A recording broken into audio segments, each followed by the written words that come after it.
Entonces, tenemos una secuencia de DNA en donde hay secuencias regulatorias cis a este gen, que se llaman secuencias enhancers o silencers, depende si activan o reprimen la expresión. Y tenemos factores de transcripción que se van a unir, van a reconocer estas secuencias y van a inducir la expresión de estos genes. Como a veces estas secuencias enhancers o silencers están tan lejos del promotor que están regulando, el DNA mismo se dobla, permitiendo entonces que todas estas proteínas que participan en la regulación de la expresión puedan interactuar, ¿sí? Y en este complejo participan, digamos, el grupo de proteínas mediadoras, factores de transcripción basales, ¿sí? Que van a ubicarse en el promotor, permitiendo que la RNA polimerasa se una, y después tenemos los otros factores de transcripción que van a reconocer estos sitios silencers o enhancers, ¿sí? Y también, acá no están, pero puede haber otras proteínas regulatorias como coactivadores o correpresores que van a también a regular la expresión. O sea que en general la regulación de la expresión de los genes en eucariotas está mediada por muchas proteínas, en donde este complejo mediador, que es todo este complejo, este grupo de proteínas, en realidad lo que hacen es formar un puente molecular entre los distintos factores que van a estar unidos al DNA y la RNA polimerasa y los demás factores basales de la transcripción, ¿sí? Y bueno, también, como les decía antes, este grupo mediador también va a estar uniendo algunas otras proteínas que van a regular la expresión a través de, digamos, permitiendo que la cromatina sea más laxa o más compacta, ¿sí?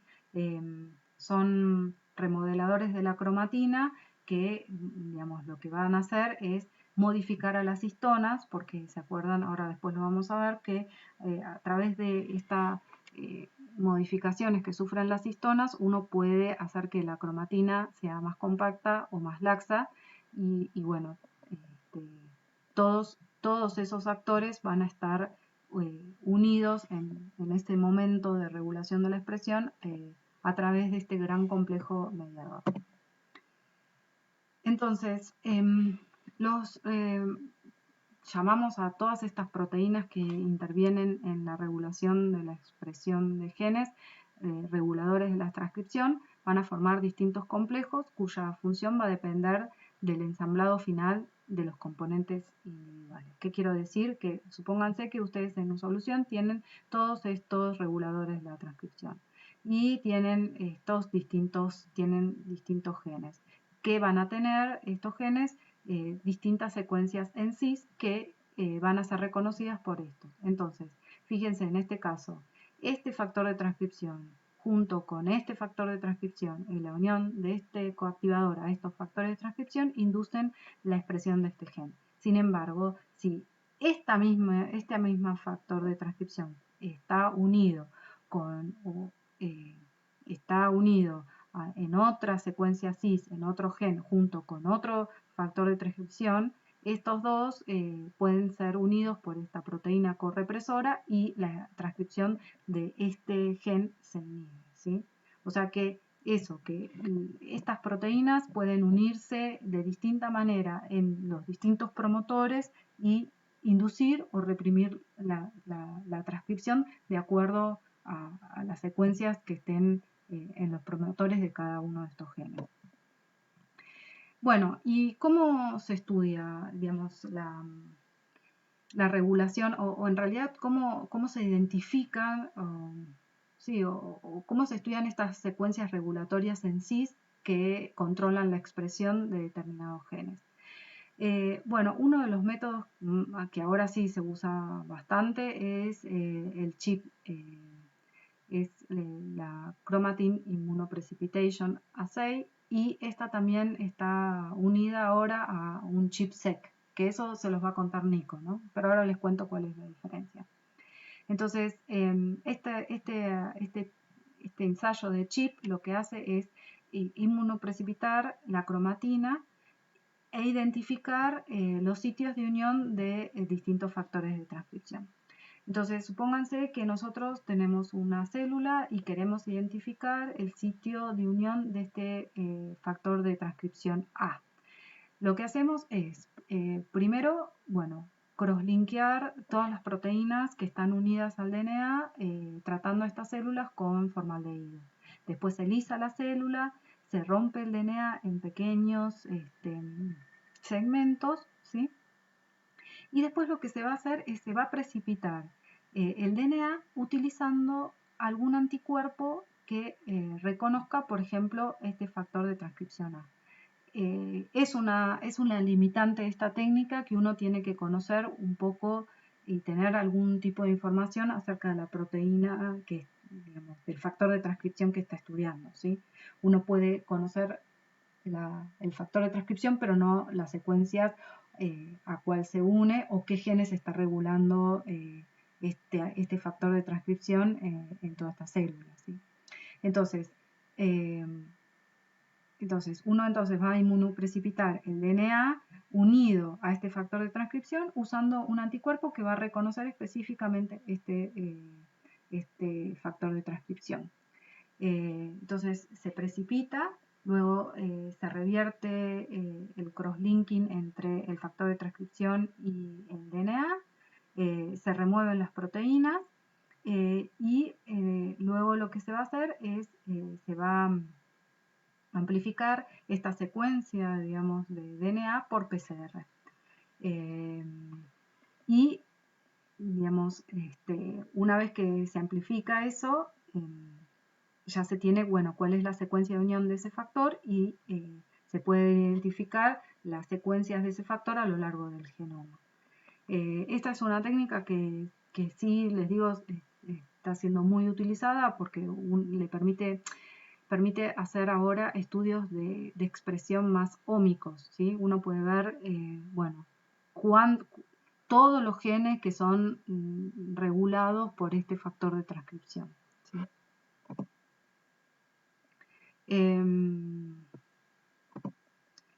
Y bueno, recién entonces hablábamos de que en eucariotas un punto importante a tener en cuenta es que para poder transcribir un gen uno tiene que poder regular la estructura de la cromatina. ¿Por qué? Porque hay zonas, porque en general la cromatina está muy compactada, formando a través de estos nucleosomas, ¿sí? Que son octámeros de histonas, a los cuales son envueltos por un segmento de DNA más o menos de 180 nucleótidos, ¿sí? Entonces, no sé si se acuerdan que en estos nucleosomas las histonas, las colas aminoterminales de las histonas salían hacia afuera, digamos, del nucleosoma, y que estas colas eran susceptibles de sufrir distintas modificaciones químicas, ¿sí? Había distintas enzimas que podían acetilar a estas histonas, o metilarlas, o fosforilarlas, ¿sí? O ubiquitinarlas para degradarlas, o deaminarlas, en fin, un montón de modificaciones. Acá les muestro, digamos, esto es como un mapa, digamos, de las modificaciones que puede sufrir la histona 3 o la histona 4, ¿sí? Y esto va a tener no sé si se acuerdan, pero nosotros hablamos de que estas modificaciones en realidad son como mapas que tiene la cromatina acerca, digamos, de su posibilidad de acceso o no. ¿Por qué? Porque, por ejemplo, la acetilación de las histonas lo que va a hacer es va a neutralizar las cargas positivas de las colas, y entonces va a prevenir la unión con el nucleosoma adyacente. O sea, lo que previene es la compactación de la cromatina. Por lo tanto, promueve que la cromatina esté más laxa, más suelta, y que esos genes que están, digamos, que se encuentran en estos segmentos de DNA estén más accesibles para poder ser transcriptos, ¿sí? En cambio, por ejemplo, la metilación de algunas de estas histonas lo que hace es promover una condensación de la cromatina, o sea, que esté más compacta, con lo cual es más difícil que todos los factores de transcripción, la polimerasa, puedan acceder, y por lo tanto, digamos, en realidad promueve una represión transcripcional, ¿sí?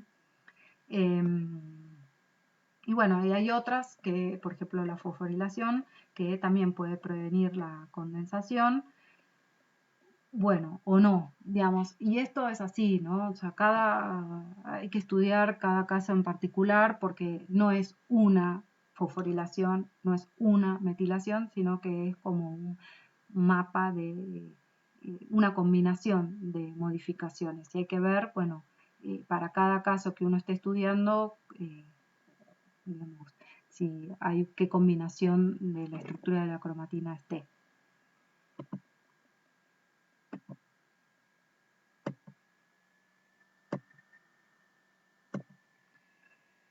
Entonces, hay activadores de la transcripción que básicamente lo que van a hacer es modificar la estructura de la cromatina.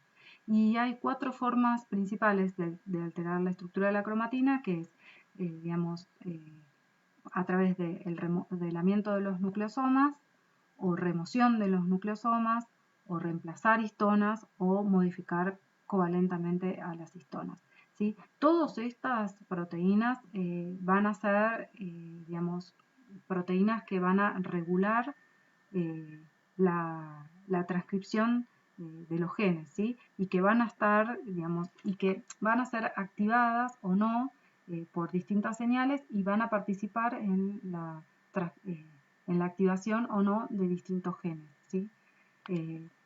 Como que, bueno, cuál de todas estas esté funcionando, y en el complejo este grande que yo les mostré, regulador de la transcripción, y eso va a estar muy controlado y va a depender, digamos, de cada gen en particular. Pero bueno, todas estas son las 4 maneras principales de alterar la estructura de la cromatina. Entonces, los activadores transcripcionales pueden actuar como interruptores de la expresión génica a distintos niveles. ¿Por qué? Porque, bueno, algunos pueden promover, por ejemplo, hay factores de transcripción que se unen a las secuencias cis que están arriba del promotor, e inducen la unión de otros reguladores. Y eso, a su vez, aumenta la expresión de este gen. Hay otros factores de transcripción que directamente lo que hacen es promover, reclutan a todos los factores de transcripción basales y a la RNA polimerasa al promotor, y de esa manera aumentan la transcripción. Hay otros factores de transcripción que, cuando se unen, lo que hacen es promover, digamos, que la polimerasa comience a transcribir, ¿sí? Y hay otros factores de transcripción que, al unirse a sus secuencias, lo que hacen es, digamos, como que liberan a la polimerasa de la pausa. O sea, yo no pretendo que ustedes se acuerden de todos estos tipos de regulación, simplemente que los conozcan y que se den cuenta de que existen una infinidad de variaciones de la regulación de la expresión, ¿sí? Que básicamente están dadas por distintos factores de transcripción que reconocen secuencias enhancers, silencers, secuencias cis que están arriba del promotor y que van a generar distintas cosas. Y bueno, los represores de la transcripción en general también actúan de 3 formas principales. Por ejemplo, pueden competir por la unión a la misma zona regulatoria que un activador, entonces impiden que el activador se una, con lo cual se inhibe la expresión de este gen. Algunos pueden, digamos, enmascarar la superficie de unión del activador y entonces impide que el activador funcione. O también a veces lo que puede suceder es que el represor impide que se ensamblen los factores generales de la transcripción, con lo cual impide que la expresión ocurra. Y también los represores de la transcripción pueden digamos, modular de una manera negativa la cromatina, ¿sí? Por ejemplo, el represor puede reclutar un complejo remodelador de la cromatina, que este complejo lo que va a hacer es retornar el estado nucleacional del promotor a su forma pretranscripcional, o sea, impide que la polimerasa pueda unirse, con lo cual no se puede transcribir. O el represor va a reclutar de acetilasas de histonas, entonces impide que la transcripción inicie. O puede atraer metiltransferasas, entonces va a mantener a la cromatina en un estado bastante compacto, impidiendo que la transcripción ocurra. Entonces, en resumen, los reguladores transcripcionales o los factores de transcripción van a prender o apagar genes. En procariotas, en general, se unen a secuencias que están cerca del sitio de unión de la RNA polimerasa y dependiendo de la naturaleza van a reprimir o activar la transcripción de un mensajero, ¿sí? Que va a ser traducido generando varias proteínas distintas. O sea, estos fueron los ejemplos que vimos del operón. Triptofano, que en realidad es donde vimos la acción de un represor, el represor triptofano, y después vimos el caso del operón LAC, en donde vimos un caso de un activador, que el activador es el CAP, que se unía ahí a un sitio, una secuencia reguladora en cis, arriba del promotor, ¿sí? Que, bueno, necesitaba dos señales para que el operón LAC funcione. Y en eucariotas, digamos, no hay operones, o sea, no hay muchos genes controlados por un solo promotor, sino que un solo gen es controlado por muchos reguladores que se unen a secuencias que están lejos con respecto al promotor que dirige la transcripción de ese gen, ¿sí? Y los factores de transcripción pueden ser activadores o represores, generalmente van a alterar la estructura de la cromatina y van a controlar el ensamblado de factores generales de la transcripción y de la RNA polimerasa en el promotor. Y también estos factores de transcripción, estos reguladores de la transcripción, van a atraer a coactivadores y correpresores, que son proteínas que se unen a estos factores de transcripción, que van a catalizar otras reacciones, como por ejemplo pueden inducir la activación de las metilasas y reprimir la expresión, o pueden inducir la actividad de las acetilasas generando una inducción de la expresión. Bueno, vamos a parar aquí y después sigo en otra.